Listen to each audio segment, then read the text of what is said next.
Hello friends, welcome to my YouTube channel. Friend, मैं आपके साथ क्रेज़ी वाइफ का नेक्स्ट पार्ट शेयर करूंगी। लेकिन अगर आपने पहले वाले पार्ट्स नहीं देखे तो पहले उनको देख लेना ताकि आपको स्टोरी की समझ आए। उनको कौन देखेगा? और हाँ, प्लीज़ लाइक और कमेंट करके मुझे ज़रूर बताइएगा कि आपको स्टोरी कैसी लगी।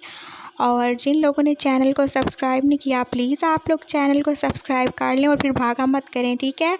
इधर ही रहा करें मेरे पास। आप लोग कितने अच्छे हो।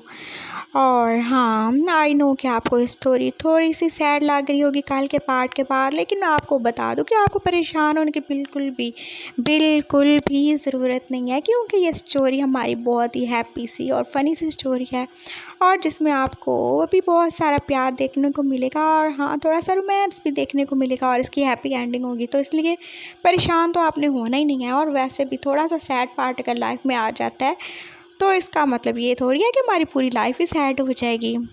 तो चलिए चलते हैं हमारी स्टोरी की तरफ। और हाँ, ये जो पंखे की आवाज़ है इसका मैं कुछ नहीं कर सकती, तो आप भी इसे इग्नोर कीजिएगा जैसे मैं कर रही हूँ। तो बढ़ते हैं अपनी स्टोरी की तरफ। लास्ट पार्ट के एंड में हमने क्या देखा था कि हमारा बोबो जो कि अभी स्टेज से गिर के बेहोश हो चुका है और उसको बहुत ज़्यादा ही चोट लगी थी उसके सर पे, और गिरने की वजह से शायद उसके बेबी को भी कुछ खतरा था। और विशान तो इसकी हालत थी कि बहुत ज़्यादा सैड था। और विशान और उसके मॉम डैड बहुत जल्दी जल्दी में बोबो को लेके हॉस्पिटल आ चुके थे। और वहाँ पर विशान ने यानली से कहा, प्लीज़ प्लीज़ सेव हिम, उसको बचा लो। अगर उससे कुछ हो गया तो मैं भी ज़िंदा नहीं रह सकूँगा, प्लीज़ उसे बचा लो। और यानली तो खुद बहुत ज़्यादा डर गई थी बोबो की ऐसी हालत को देख के। और विशान को तो अभी होश ही नहीं था किसी भी चीज़ का। उसके डैड ने बोबो के डैड को कॉल की और थोड़ी ही देर बाद बाओ और उसके डैड भी वहाँ पे पहुँच चुके थे और अब वो सब हॉस्पिटल में थे। बोबो को अब ऑपरेशन थिएटर में ले जाया जा चुका था और वो सब मिलकर यही दुआ कर रहे थे कि बोबो और उसका बेबी बिल्कुल ठीक हो और बोबो को कुछ भी नहीं होना चाहिए। वही शियान तो सबसे ज़्यादा परेशान था। उसके पास यानली आई और उसने कहा, वही शियान, तुम्हें खुद को मजबूत करना होगा और तुम्हें अपनी फैमिली के लिए खुद को संभालना होगा। विशान, तुम्हें एक बहुत अहम फ़ैसला करना है और बहुत जल्दी। कैसा फ़ैसला? मैं कुछ समझा नहीं। विशान ने कहा, हाँ, तुम्हें फ़ैसला करना होगा कि तुम्हें अपनी बेबी और वाइफ में से किसको बचाना है। तुम्हें पता है, गिरने की वजह से बोबो की लाइफ तो वैसे ही डेंजर में आ चुकी है और तुम्हारा बेबी, उसकी लाइफ को बहुत ज़्यादा खतरा है। तो हम शायद किसी एक को ही बचा सकेंगे। तो तुम बताओ, तुम्हें कौन चाहिए, बोबो या फिर अपना बेबी? और विषयान को समझ नहीं आ रहा था वो क्या ही बोले। वो उन दोनों में से किसी को भी नहीं खोना चाहता। बेबी उसकी और बोबो के प्यार की पहली निशानी था, वो उसको कैसे खो सकता था। और बोबो, वो तो उसकी लाइफ था, वो क्या करता उसे कुछ समझ नहीं आ रहा था। और अब बोबो के पापा तो उसकी तरफ ही देख रहे थे और वो भी नहीं जानते थे कि विषयान अब क्या फ़ैसला करेगा। और एकदम से विषयान ने कहा, सेव बोबो, बोबो को बचा लो। मुझे ज़रूरत नहीं है ऐसे बच्चे की जो मेरी बोबो की लाइफ की कीमत हो। और अगर बोबो ठीक रहा तो मुझे और बच्चे मिल जाएंगे, लेकिन मैं बोबो के बिना नहीं रह सकता। उसकी जान को बचा लो, मुझे नहीं चाहिए ऐसा बच्चा। हाँ, मुझे नहीं चाहिए। और वो बस इतना कह के अब अपना फेस अपने ही हाथों में छुपा के अब वो रो रहा था। उसका दिल तो जैसे बहुत ज़्यादा ही दुखी था, जैसे उसको कोई बहुत ही तेज़ आरे से काट रहा हो। उसको इतना ज़्यादा दर्द कभी अपनी लाइफ में फ़ील नहीं हुआ। उसने कह तो दिया था कि वो चाहता है कि उसके बेबी को ना बचाया जाए, लेकिन ये तो वो ही जानता था कि वो कैसे बोल रहा था ये सब। और वो बहुत ज़्यादा ही दुखी था। वो उसे खोना नहीं चाहता था, लेकिन बोबो, बोबो का क्या? नहीं, वो सब खोना नहीं चाहता और ना ही अपने बेबी को। लेकिन अगर किसी एक को चुनना पड़े तो वो हमेशा बोबो को ही चुनेगा, क्योंकि वो उसकी लाइफ है, उसका प्यार है और उसके बिना वो नहीं रह सकता। और अब यानली ने उससे पेपर साइन करवा लिए थे और वो अब जा चुकी थी ऑपरेशन थिएटर में। और विशान तो जैसे अब खुद को रेडी कर रहा था, वो अपने बच्चे की लाश देखने के लिए खुद को तैयार कर रहा था। और बोबो के डैड उसके पास आए, उन्होंने उसे हक कर लिया और वो भी बहुत ज़्यादा रो रहे थे। थैंक यू, तुमने अपने बच्चे का नहीं, तुमने मेरे बच्चे का सोचा। मैं ये कभी नहीं भूलूँगा। अंकल प्लीज़ ऐसा नहीं बोलें आप, मैं बोबो के बिना नहीं रह सकता। और मैं इतना सेल्फिश नहीं हूँ कि मैं अपने बच्चे की जान बचाने के लिए उसकी जान ले लूँ। प्लीज़, मेरा बच्चा तो अभी इस दुनिया में नहीं आया, मैंने उसको नहीं देखा। लेकिन वो तो मेरे साथ था ना, मैंने उसके साथ टाइम गुजारा है, मैं उससे प्यार करता हूँ, मैं उसे कैसे खो सकता हूँ। आप प्लीज़ इस तरह मुझे मत बोलें। कोई थैंक्स कहने की ज़रूरत नहीं है, कोई एहसान नहीं किया मैंने। और वो आप दोनों गले लग के रो रहे थे और सब की यही हालत थी और सब जैसे दुआएं गा रहे थे, काश ऐसा हो जाए कि वो दोनों ही बच जाएं। और शायद खुदा को भी उन पे रहम आ गया था। पूरे 2 घंटे के बाद यानली उनके पास एक बेबी लेकर आई थी जो बिल्कुल ठीक था।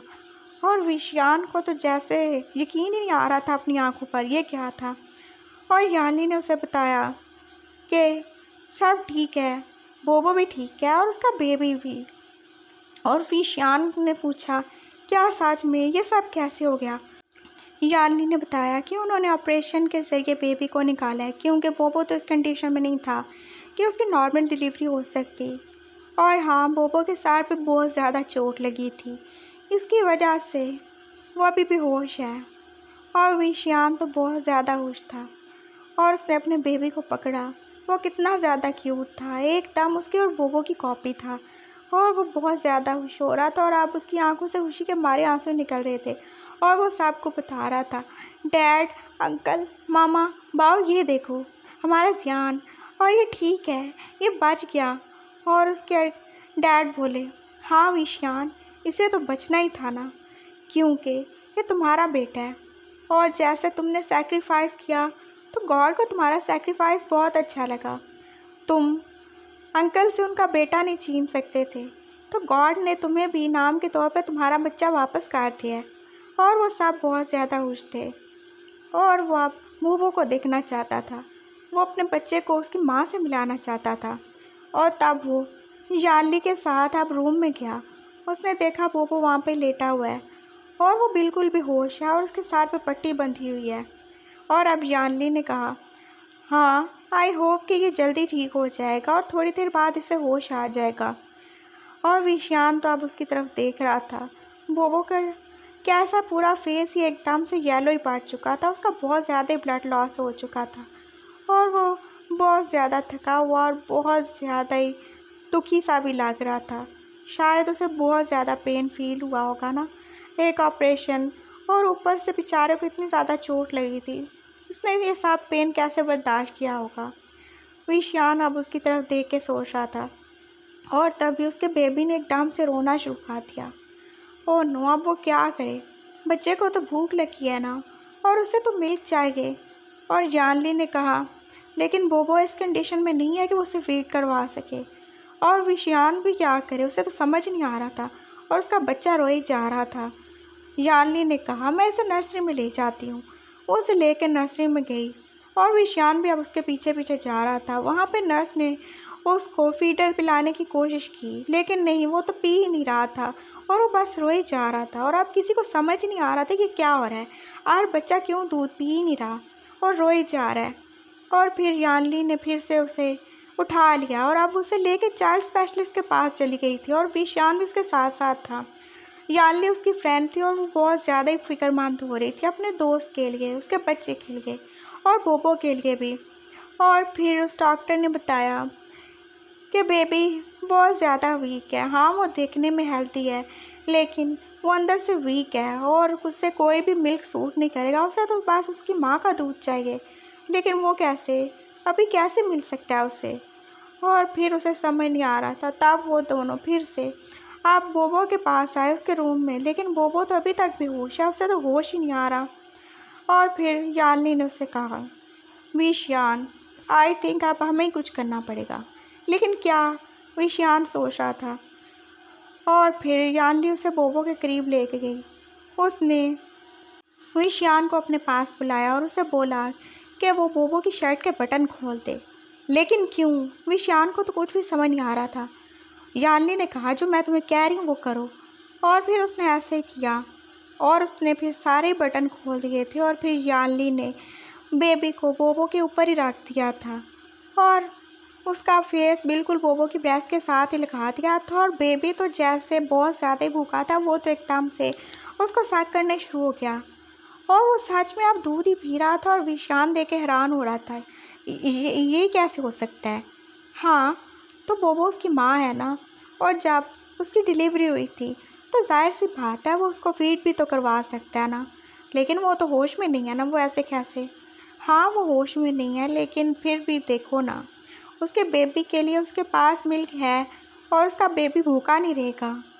और विशियान को अब सुकून का सांस आया। चलो अच्छा है, बोबो अपनी इस हालत में भी अपनी बेबी के लिए कुछ ना कुछ तो कर ही रहा है। और फिर बेबी बेचारा सो ही गया था। थोड़ा सा दूध पीने के बाद आर उसका नन्हा सा पेट कितना ही भूखा होगा। और फिर विशियान ने उसको उठा लिया और उसने बोबो की शर्ट के बटन फिर से बंद कर दिए। और अब बेबी सो चुका था। उसने पास ही पड़े बेबी कॉट में उसको लिटा दिया था और अब वो प्रे कर रहा था कि बोबो बस जल्दी से जल्दी ठीक हो जाए।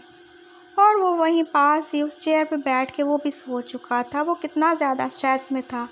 और अब फाइनली उसका बेबी और बोबो दोनों ठीक थे, तो वो भी थोड़ी देर के लिए सो गया।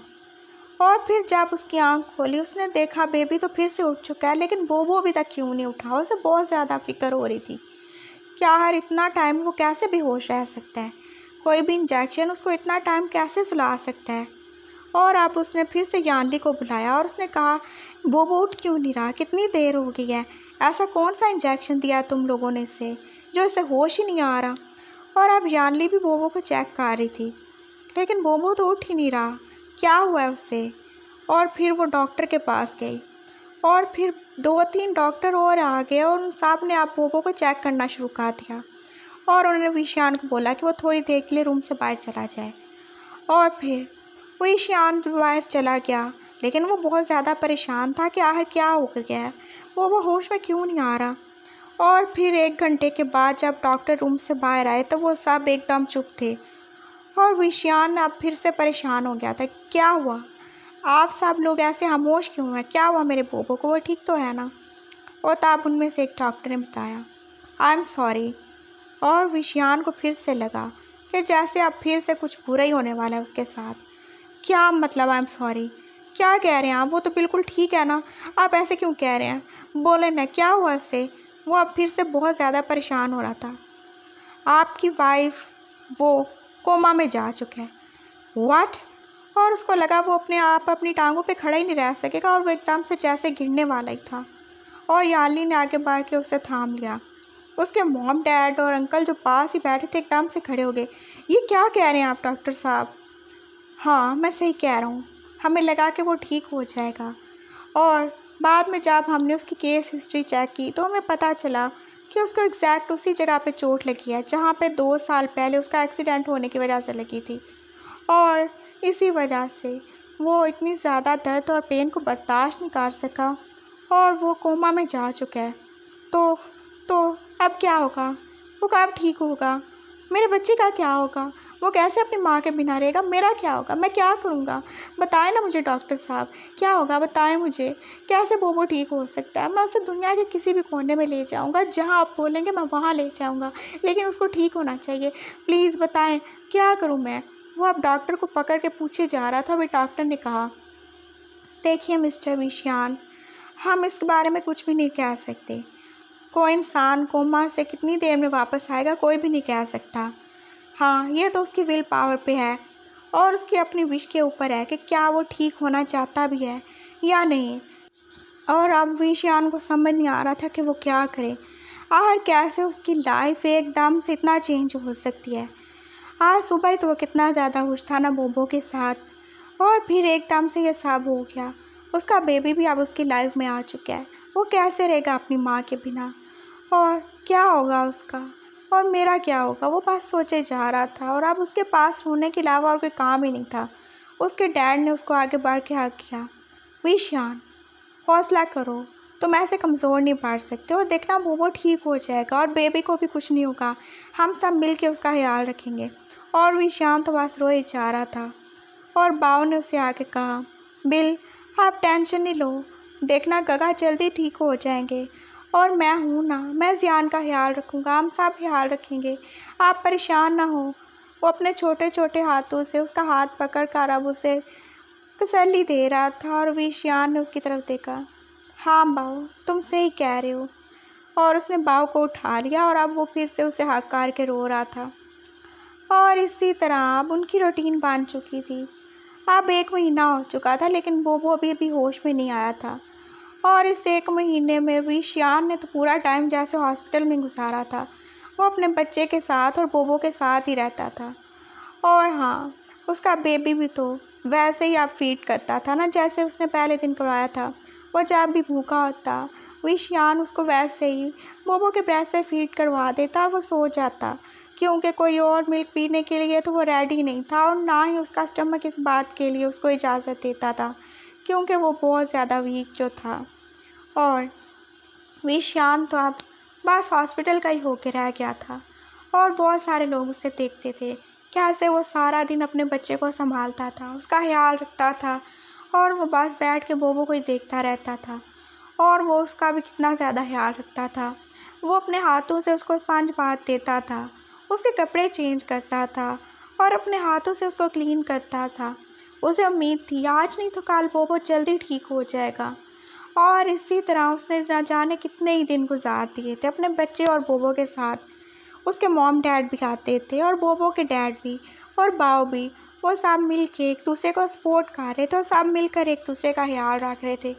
लेकिन यह तो वही जानता था ना कि वो बोबो के होते हुए भी कितना अकेला है।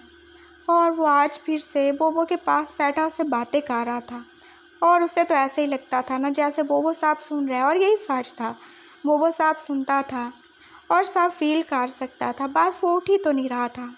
और विशान उससे कह रहा था, बोबो उठ जाओ ना, देखो हमारे जियान को हमारी ज़रूरत है। और देखो हमने और बच्चे भी तो प्लान करने हैं ना, मैं तुम्हें बहुत सारे और बच्चे दूंगा बोबो, तुम्हें तो बच्चे पसंद है ना। देखो वो कितना ज़्यादा रोता है और उसे बहुत ज़्यादा ज़रूरत है तुम्हारी। तुम उठते क्यों नहीं हो, क्या तुम्हें उसके साथ खेलना नहीं है? बाव भी देखो रोज़ आता है और वो कितनी देर तुम्हारे पास बैठता है, तुम्हें उसके साथ नहीं खेलना, वो तुम्हें इतना ज़्यादा मिस करता है। और मम्मा भी कितनी ज़्यादा परेशान है और अंकल भी और डैड भी और सबसे ज़्यादा मैं तुम्हारे बिना बहुत ज़्यादा अकेला हूँ बोबो, प्लीज़ उठ जाओ। देखो हम एक फैमिली है ना, और तुम कैसे हमारी फैमिली को ऐसे इनकम्प्लीट कर सकते हो। उठ जाओ बोबो, प्लीज़ उठ जाओ। और अब वो बातें करते करते बस बोबो का हाथ पकड़ के फिर से रो रहा था। और यानली उसके पास आई और उसने कहा, वही शियान ऐसे खुद को तकलीफ़ मत दो, बोबो ठीक हो जाएगा। और ऐसे तुम खुद को ही बीमार कर लोगे, और अगर तुम्हें कुछ हो गया तो जियान का ध्यान कौन रखेगा? उसकी मॉम तो पहले ही उसके पास नहीं है, तो अब अगर डैड भी नहीं होंगे तो उसका क्या होगा? प्लीज़ तुम संभालो उसको, अपने लिए नहीं तो अपने बच्चे के लिए तुम्हें स्ट्रांग होना पड़ेगा। वो उसे समझा रही थी और वो समझ रहा था। उसने फिर से जियान को उठा लिया और अब वो उसे बाहर लेके आ गया था, ताकि उसको थोड़ी देर ताज़ा हवा में सांस लेने का मौका मिल सके। और इसी तरह मज़ीद 2 और महीने गुजर चुके थे। अब बोबो की हेड इंजरी बिल्कुल ठीक हो चुकी थी, लेकिन हाँ बस वो होश में नहीं था, वो बस सोया ही रहता था। और हाँ, उसकी सर्जरी के सारे मार्क्स भी तो ख़त्म हो चुके थे, वो अब एकदम बिल्कुल ठीक था, एकदम हेल्थी लग रहा था। लेकिन पता नहीं वो कब उठेगा। और फिर हमें दिखाया जाता है कि बस बोबो अभी बेड पे लेटा हुआ है, लेकिन उसकी याद में तो जैसे कोई बहुत पुराना सीन चल रहा है। उसने देखा वो और उसकी मॉम और बाओ तीनों गाड़ी में जा रहे थे, और आज उसके मॉम डैड की एनिवर्सरी थी। उसकी मॉम ने उससे कहा, बोबो आज तुमने बहुत ज़्यादा ही थका दिया मुझे, कितनी ज़्यादा शॉपिंग किया तुमने। हाँ मामा क्यों नहीं करूँ, मैं बहुत ज़्यादा एक्साइटेड हूँ, आज आप दोनों की एनिवर्सरी है और देखिए मैंने कितनी सारी शॉपिंग कर ली और इसमें थकने की कौन सी बात है। अब अगर मैं शॉपिंग नहीं करूँगा आप दोनों के लिए तो कौन करेगा, और ये बाव तो अभी छोटा है ना, ये क्या करेगा। और बाव ने पीछे से कहा, जो अभी बिल्कुल छोटा सा था 4 साल का, हाँ मैं भी शॉपिंग करूँगा, मैं बिल्कुल क्यों नहीं करूँगा, मैं भी बहुत अच्छा हूँ और मैं बहुत ज़्यादा स्ट्रांग हूँ। और वैसे वो तोतली सी आवाज़ में बोल रहा था और लैंसैन ने उसकी तरफ हंस के देखा, हाँ हाँ जब तुम शॉपिंग करोगे देख लूँगा मैं भी। और वो बातें कर रहे थे और तभी उसके डैड की कॉल आ गई। उसकी मॉम ड्राइव कर रही थी। बोबो ने कहा, मॉम देना मुझे डैड से बात करनी है। उसकी मॉम ने कहा, लेकिन पहले मुझे बात करनी है। और वो ऐसे ही उससे मोबाइल आप एकदम से ले रही थी और तभी उन्हें पता ही नहीं चला कि एकदम से बहुत ज़्यादा हैवी ट्रक उनकी गाड़ी से आके टकरा चुका था, जिसमें बहुत सारा कंस्ट्रक्शन का सामान था और बहुत ज़्यादा ब्लॉक्स थे। और लैंसैन ने देखा एकदम से तो जैसे उसकी पूरी दुनिया ही उजड़ चुकी थी। उसकी मॉम बहुत ज़्यादा इंजर्ड हो चुकी थी। उसने एकदम से गाड़ी से बाहर निकल के दूसरी साइड पे आके अपनी मॉम को देखा और उसके सर से तो बहुत ज़्यादा ब्लड निकल रहा था। उसने बोला, मॉम मॉम प्लीज़ उठे ना, क्या हो गया आपको? और अब वो रोना ही शुरू हो गया था और उसने अपनी मॉम को चेक किया, लेकिन उसकी मॉम की तो सांस ही नहीं चल रही थी। वो बस एकदम से जैसे इस दुनिया से जा चुकी थी और पोपो को तो अब समझ नहीं आ रहा था वो क्या करे। एकदम से उसकी लाइफ उजड़ चुकी थी, उसकी मॉम उसको छोड़ के जा ही चुकी थी और अब उसने पीछे देखा, उसको कुछ समझ नहीं आ रहा था। उसने देखा कि एक बहुत भारी सा पिलर कार की पिछली साइड पे गिरा हुआ है और वो किसी भी वक्त अब बाव पे गिर सकता है। और बाव जो के पास ये सब देख के आप बिल्कुल हैरान और शॉक में था, वो तो कुछ बोल ही नहीं रहा था। उसने जल्दी से कार का पीछे इसका दरवाज़ा खोला और बाव को बाहर निकाला और वो जैसे ही बाव को अब बाहर निकाल रहा था, अभी उसने उसको पूरी तरह खड़ा ही नहीं किया था कि वो पिलर अब उसके सर पे गिर चुका था और बाव अब उसको देख के चीख रहा था, गगा। और इससे पहले कि बाव मज़ीद कुछ बोलता, लैन जैन अपनी होश ही खो चुका था और उसके सर से भी बहुत ज़्यादा खून निकल रहा था। और यही वो आखिरी मोमेंट था जब उसने अपनी आँखों से, अपनी बंद होती आँखों से आखिरी बार बाव को और अपनी मॉम की लाश को देखा था।